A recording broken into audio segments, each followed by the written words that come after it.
One of the great lessons I take away from my time in office is that it's so interesting to me the amount of campaign time that you spend with voters on your carefully planned and calibrated manifesto, your policy agenda, so neatly presented. And that is the thing that you are questioned on the most. It's the thing that you build your flyers out of. And yet, so much of your time will be taken up on the things you do not anticipate. A biosecurity incursion, a pandemic, a volcanic eruption, natural disasters. And so voters need to get to know their politicians. Politicians need to put out their values, who they are, how they'll manage those moments in time. You know, they need to test their net a little bit on those frames, because actually that is what they're going to spend a reasonable amount of time on. Dame Jacinda Ardern was Prime Minister of New Zealand from 2017 to 2023. She reflects on that period in a new memoir, A Different Kind of Power. Her premiership is also captured by a new documentary, Prime Minister. Both book and film are refreshingly and/or startlingly candid depictions of the human experience of actually holding and exercising power, especially at moments of great and jarring crisis. Ardern didn't expect to become Prime Minister, at least not when she did. She was 37 and had only recently become Deputy Leader of the Labour Party when Party Leader Andrew Little resigned a few months ahead of a general election, discouraged by polls. Under Ardern, Labour rallied sufficiently to form a coalition government in 2017 and were re-elected in their own right in 2020. Like no previous Kiwi Prime Minister, Ardern also became a global figure. Since leaving office, she has taught at Harvard, served as a trustee of the Earthshot Prize, and a special envoy for the Christchurch Call, a foundation established following the Christchurch mosque shootings of 2019 to tackle extremist content on social media. I'm Andrew Mueller, and I spoke to Jacinda Ardern for the big interview. Well, first of all, Jacinda Ardern, welcome to the big interview. Thank you so much. There's a lot going on in the book and the film. The book, A Different Kind of Power, the film, Prime Minister, and we will get to those things shortly. But I wanted to start with a question I've asked various people who have done various forms of the job you once did, which is, I think most people at some level have this sort of fantasy in their head of, God, if I ran the country, I would. And it rarely goes much further than that.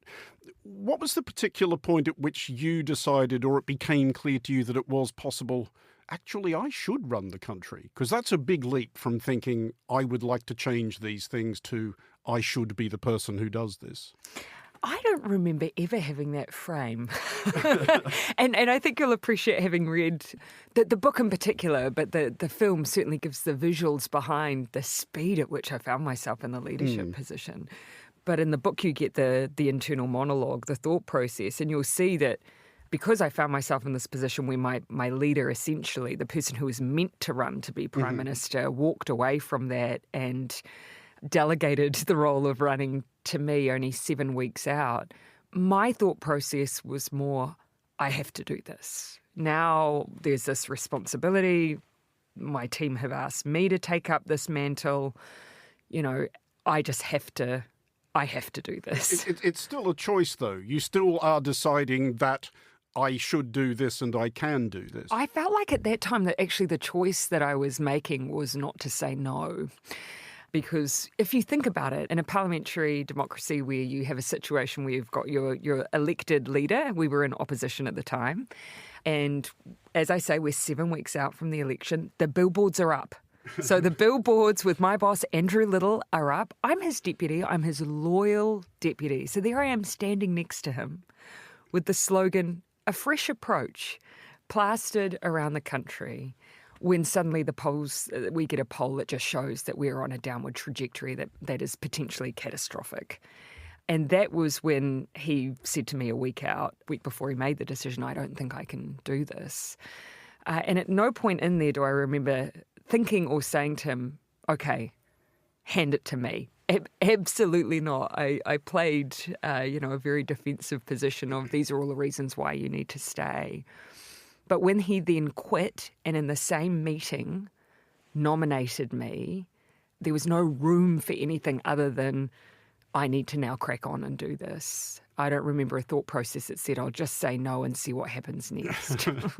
This is all happening very fast, and obviously Absolutely. there were other things going on in your life as well, which we will doubtless get to. But during that 7 weeks, when you're having to accustom yourself to the idea that you're going to be the actual Prime Minister of an actual country. Yes, that's right. What kind of self-doubts must creep in? Because that is a lot to drop on somebody at still a relatively early age. Yeah, you're right. I mean, I was 37 years old. As you allude to, my partner and I have been trying to have a baby. That wasn't public knowledge, obviously. So that was something that very quickly mentally had to be parked. And I very openly, certainly now I talk about this, suffer from a bit of imposter syndrome, a healthy dose of a confidence gap.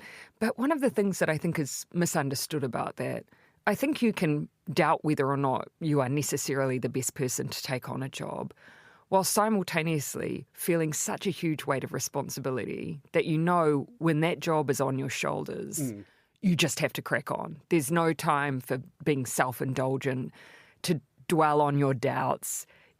That part happens in the lead up, and it happens to be the case that in my situation, it was a short lead up. Once the job was on my shoulders, then there was no deliberation. I just had to make it work. And so it's perhaps a contradiction, but that was certainly my experience. Responsibility outweighed doubt at that point. There's another role you end up inhabiting which isn't addressed so much in the book or the film, because as well as getting to grips with the idea that you're going to be Prime Minister and you're going to be a mother, and either of those things I'm led to understand are fairly time-consuming, it also becomes clear once you've become Prime Minister that you have also become a global figure. And this is not something that usually happens to Prime Ministers of New Zealand. No one was asking Jim Bolger or Robert Muldoon to appear on the cover of Vogue. Was there a particular point at which you realised this, for whatever reason, has gone beyond even being Prime Minister? I grapple with that sentiment even now. As in, you say it, and there's a part of me that says, no, not really. I mean, and I can't tell you whether or not that's just, New Zealand humility. But in part, what I can tell you is that while I was in office, I absolutely took that position. I thought it was overstated. It never really, sat at the forefront of my mind at all.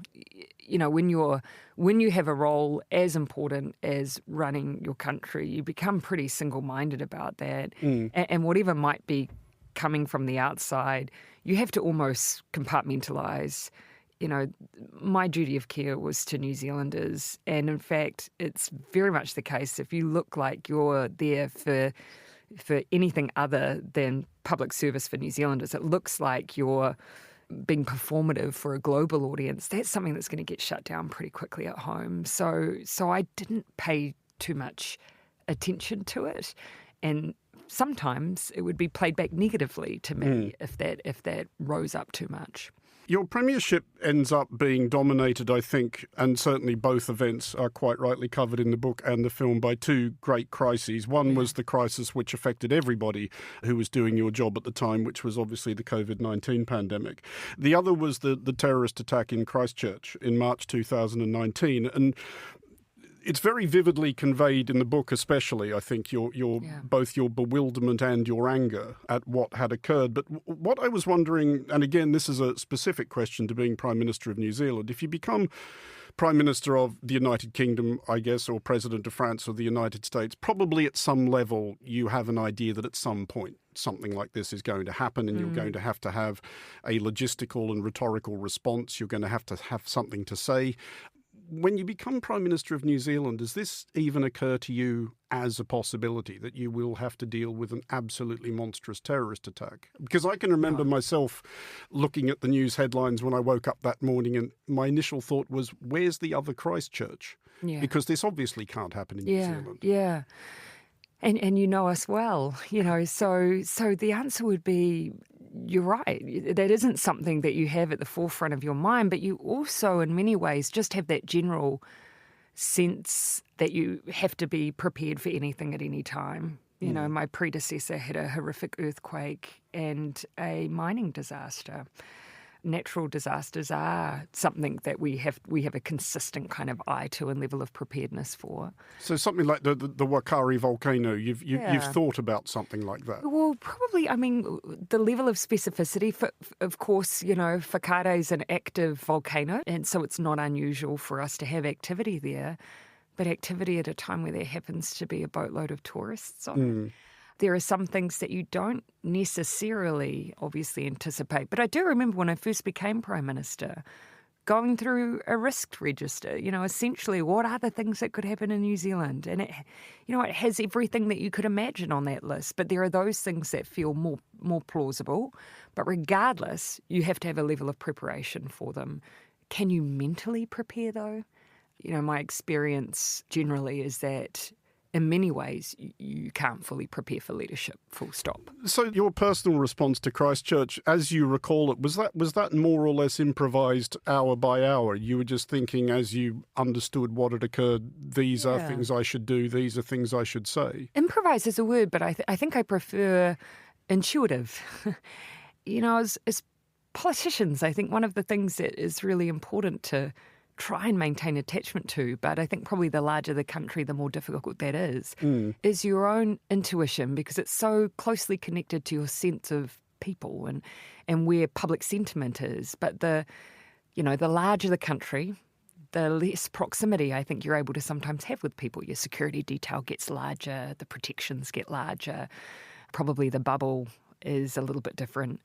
And the more advisors, so something that I consider a blessing in New Zealand is that you have that proximity, and maybe that makes it a bit easier to maintain your instincts. And so for me, March 15 was a lesson in so many things, but one of them was feel willing to have a first and foremost human response to what is a deeply challenging, a moment that challenges everyone's sense of humanity. And that's something that, I did not expect to be remarked upon because, as I say, it felt intuitive to me. I mean, this plays into a lot of what the book talks about, certainly, which is this idea of empathy in leadership. And you spoke, when you spoke to the United Nations at least once, you made kindness a motif of what you were talking about. But is there a potential trap with the idea of empathy in itself? Because it's the easiest thing in the world for a politician to turn up and say, I feel your pain, and then do nothing about it. Does it necessarily have to be accompanied by action? And I'm referring again to Christchurch. You did charge very hard on reform to New Zealand's gun laws after that. Yeah, it's a great question, and I have a very strong view on this. In my mind, empathy, is nothing without action, because ultimately at its core, take away the label, and it's the sentiment that you feel so strongly that your duty is to not only support those who in that moment have had that experience. And so there were a whole range of things we worked really hard on alongside the Muslim community. But it's also driven by a sense of how do I prevent this happening to anyone else ever again? And that, of course, demonstrates that, empathy is strongly associated with that motivation towards action. And you're right, for us, that manifested as we need to do something about access to military-style and semi-automatic weapons in New Zealand. The shooter in our case, the terrorist, used AR-15s. He legally obtained them. He illegally modified them. Our view was we need to take these out of circulation. And so we moved within 10 days of introducing the laws. We passed them. Over 50,000 guns were returned in a buyback scheme, and they were destroyed. We also, though, asked the question, in our case, there was an extra layer of victimisation in the fact that this was live-streamed. The attack was live-streamed for 17 minutes. A video of that horrific attack. And can you imagine a family member losing their life in such a violent way and then knowing that that moment is being circulated online? It was uploaded once a second onto YouTube in the first 24 hours. So that turned into a sense of duty to hold social media companies not only to account in the removal of content like that, but what are those pathways to radicalisation online? And what can we do about that? And so we created the Christchurch Call to Action. We worked with President Emmanuel Macron. It's now got upwards of 130 countries, organisations, civil society who are a part of it. And we keep doing work to try and prevent these kinds of radicalised, violent extremist acts. And that is what empathy is. It is a series of actions, not just moments of grief. I mean, you were, I guess, on the receiving end yourself of a different kind of radicalisation in the wake of that other great crisis, COVID-19. I do want to come to the responses, but I want to talk about your response to the pandemic. And there's a moment in the book which you write very well about realising that you and your team make decisions and then you realise that every single one of those decisions necessitates 10 further decisions, which is, of course, and this branches off ad infinitum, and all the decisions are terrible. This is the ultimate exemplar of what more than one former prime minister or president has said to me, that your life basically consists of people coming up to you and saying, these are our choices, they all suck, pick one. Yes. But was it frustrating to you at the time, and does it remain frustrating since, that so many voters, I think, across a lot of democracies just will not understand that this is how politics gets done? There still seems to be this idea that the people in charge could just fix everything by waving a wand if only they chose to. Yeah, there's a lot in that. I think you're right in the behind the scenes, and I heard this statement once and I thought it really captured so much about politics so beautifully. People only see the decisions you make, not always the choices you had. It's so true. I felt it really rang true, particularly for COVID. But I feel no bitterness over that. Our democratic systems are designed so that people are not only voting for you based on a policy platform in a moment in time, but, in an ideal world, they're also saying, well, I see the values that you hold. And so for all of those things that we might not know lay ahead, I'm investing in you, my trust that you will make the best decisions on my behalf based on the values that I have. And so that's, I think, a really incredibly important part of democracy, that we don't ask every voter to know every single choice we have, but that there is a trusted relationship there. And that has been destabilised and eroded over time. Trust. Now, I think, when I say trust in politics, people will probably roll their eyes and think, when has that ever existed? And it's true to say it's waxed and waned, obviously, but we're in a particular moment where those levels are particularly low, and it's leading to a sense of people feeling disenfranchised, feeling that their politicians don't care, that their lives are pretty hard and that the decision makers aren't doing enough to resolve that.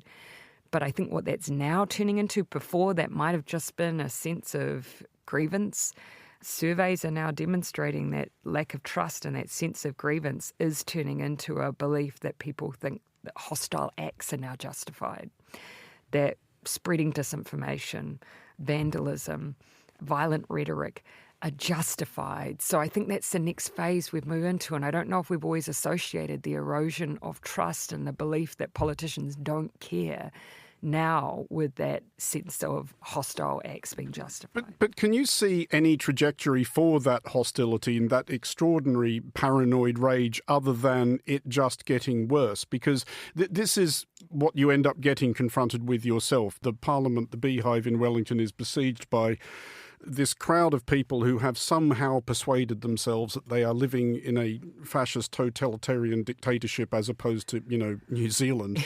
Yes. You do, in the book, when you're describing those crowds, allow yourself the joke of noting that some of them are literally and apparently unironically wearing tinfoil hats. But yes.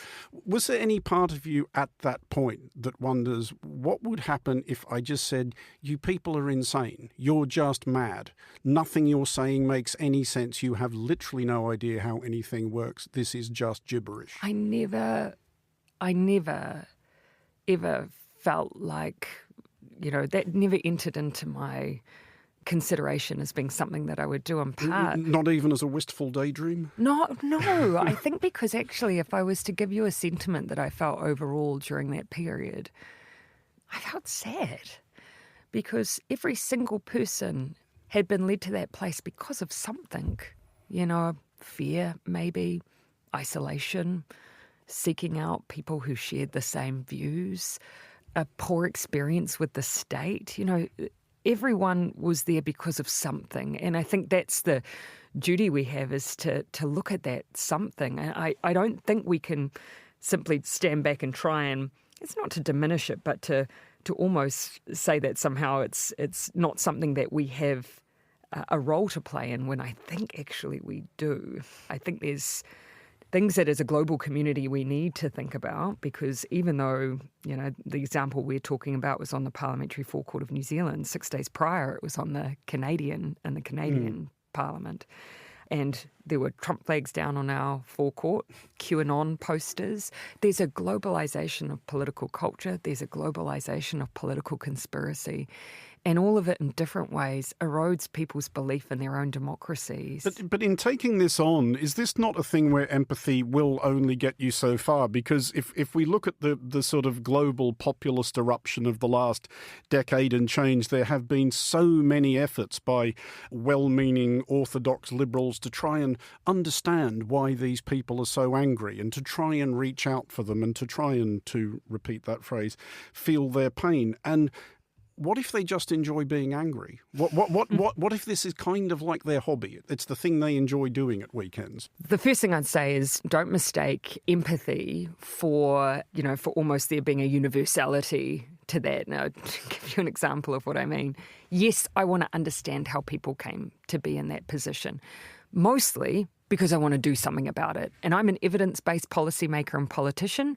I don't want to do something that we don't know will have some effect or some impact for good. The second point I'd make is there has to be a point at which you say, look, I want to understand how this came to light, but that doesn't mean there isn't consequence for the behaviour in the meantime. And for here I would say I will never condone or accept political violence, regardless of the pathway for how someone came to be there. I believe regardless of which side of the political tent you come from, we have to collectively condemn political violence. There is no justification. I don't care who it comes from or for what purpose. And so, yes, I want to understand, but it doesn't mean that as a consequence there are behaviours that I'll just let go. But during the pandemic in particular, did you ever feel like the evidence-based politicians and policymakers such as yourself were at an eternal disadvantage? Because evidence is it's usually quite complicated. And takes time. It takes time. We're not always certain of it when it's presented. Yeah. And when you have that running up against lurid, easily comprehensible and quite exciting fantasies. How do you win that argument? Can you win that argument? The only exciting fantasy in COVID was COVID ending, I can tell you. I remember I had one image that I just used to go back to. I had this idea that almost there might be this moment in time where we would like clip a ribbon on the border and we would reopen and people would be reunified with friends and family. Oh gosh, I used to think about that all the time, because the magnitude of having to use the border, of course people could still come and go, but it was severely constrained. Mm-hmm. And the magnitude of that was never lost on me. So I used to think about that, just the day when that border opens again, I used to hang on to quite a bit. But you're right, not everything has a strong, you don't have the data for everything. And that's when you lean into your experts and your advisors. But ultimately that decision falls to you. And that's why I think we have to be open about the fact we won't always have got it right. We have to be willing, as we have in New Zealand, we're now up to a second Royal Commission on COVID. We have to be willing to go back and say what went well, what didn't go well, because we know global pandemics, unfortunately, will not be consigned to history. In the last 100 years, this is not our first, but I would not wish managing one on my worst enemy. Were you disappointed, though, and perhaps, I guess, hurt personally that the sense of community that one might have hoped would be engendered by a collective crisis like that didn't really hold up, not just in New Zealand, but I think in most of the world, and quite often the people on whose desks this landed ended up becoming quite polarising figures, to put it charitably.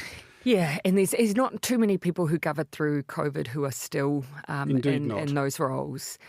I think you can almost find peace with the fact that the cards you're dealt, it is what it is. And all you can do is hope that people will, with time perhaps, see that, you did your best with the cards that you were dealt and not carry too much grievance over that. Is it always easy to be that philosophical, though? I mean, No, not immediately. I mean, I've had a couple of years. I mean, as you're doubtless aware, Winston Peters, your former coalition partner, who in fact made the decision to effectively make you Prime Minister, and with all due acknowledgement that just saying stuff is something Winston Peters does, is now likening your government to Nazi Germany.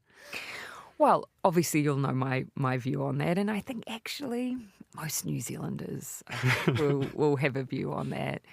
Again, as I say, you cannot determine what your legacy is, just in the same way you cannot determine what the agenda that you'll have to deal with will be necessarily. And that's one of the great lessons I take away from my time in office, is that it's so interesting to me the amount of campaign time that you spend with voters on your carefully planned and calibrated manifesto, your policy agenda, so neatly presented. And that is the thing that you are questioned on the most. It's the thing that you build your flyers out of. And yet so much of your time will be taken up on the things you do not anticipate. A biosecurity incursion, a pandemic, a volcanic eruption, natural disasters. And so that's where I hark back to that sentiment we were talking about before. Voters need to get to know their politicians. Politicians need to put out their values, who they are, how they'll manage those moments in time. They need to test their net a little bit on those frames, because actually that is what they're going to spend a reasonable amount of time on. And that means actually politicians bring a bit more of their humanity out into the public domain as well. On the subject of lessons in leadership, and this is something I know you have been teaching, and again, it's a recurring theme in the book and in the film, and I'm trying to phrase this question as gracefully as possible, because I do understand that political leadership, like most things, still is much more different for women. I appreciate you trying to frame it gracefully. You just referenced a likening of our government to Nazi Germany. I think gracefulness has probably gone out the window. But it is obviously more difficult for women still. But did you find, and I guess do you think in retrospect, there were actual advantages, some advantages to being female in politics? Does the relative rarity still of women give you opportunities that even if you just stand out from the crowd a bit? Oh, what might those opportunities be? This is what I'm asking. I think the fact I have to put it to you means I might need a little more time to think about the flip side. Do you know, one thing I do know is that it is totally understandable that the question would be posed. I was in a minority. We haven't had a lot of female leaders globally. And globally, I was only the second woman in the world to give birth in office. However, I was the third female Prime Minister. And so the blessing for me was that the first frame of reference for the New Zealand public or any commentary wasn't gender. And so I didn't see my leadership through that lens. I didn't see critiques of me through that lens. And I do see that as a blessing, because that is not the case for most women who find themselves in leadership. You think about Julia Gillard and the path that she had to carve, vastly different. So instead, I think that left me a bit of space to carve a path where I tried to bring to the fore some leadership qualities that might be a little bit unusual for politics. So instead of it just being about being a woman, instead, perhaps the discussion and critique was, can you be an empathetic leader? Can you talk about kindness in politics? Can you be tough and that be one of your mantras? That instead, I think, is what I tested. Just in closing then, did it take you long to get used to the idea of not being Prime Minister, especially as you are one of those people, and I think it's still pretty unusual, who decides to go at a moment of their own choosing rather than waiting to be shown the door by the electorate? Because, again, this is something both the book and the film convey very well, the extraordinary intensity of it, which, while I'm sure it's exhausting, and you did talk eventually of just feeling like, as you put it, having nothing left in the tank, it's got to be pretty exciting. That's an interesting job. You must leave wondering a bit, and at the point at which you leave, you are very far from retirement age. Does any part of you leave thinking, God, what am I going to do that's going to be half as interesting as that? My thought was, what else can I do that will feel useful? And it didn't have to be big. And I think that's one of the things that I learned in politics, that I could get as much satisfaction helping a family be housed in social housing as I would, having a government that built the most social housing of any government since the 1970s. That singular achievement felt as big as that national achievement, as important as that. There's a bit in your book, I forget the precise details, quite early on you help make you make an alteration in some sort of packaging of some sort of comestible. Yes, that's right. That you were really quite excited about. Well, but that also was probably heightened by the fact I was in opposition. You couldn't really do anything. So something even like that felt useful.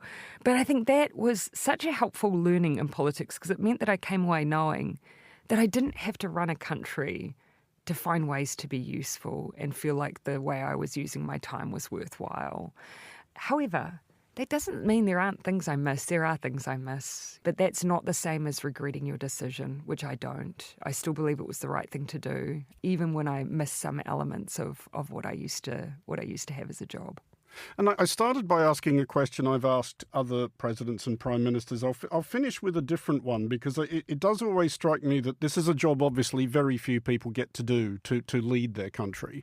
Is there anything that you think you learnt about New Zealand that you could only have learnt by being prime minister of it, or learnt about New Zealand's people?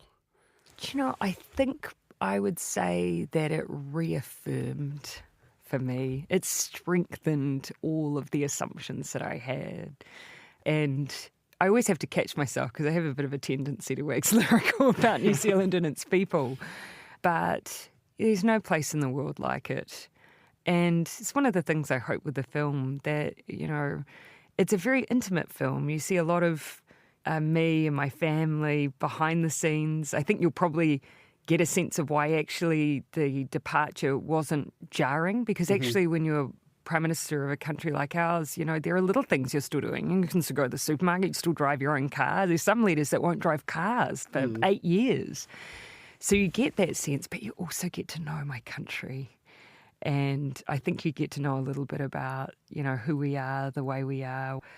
Our place in the world is just a little bit different. And I will feel eternally blessed that I can call myself a New Zealander. Jacinda Ardern, thanks for joining us. Thanks for having me.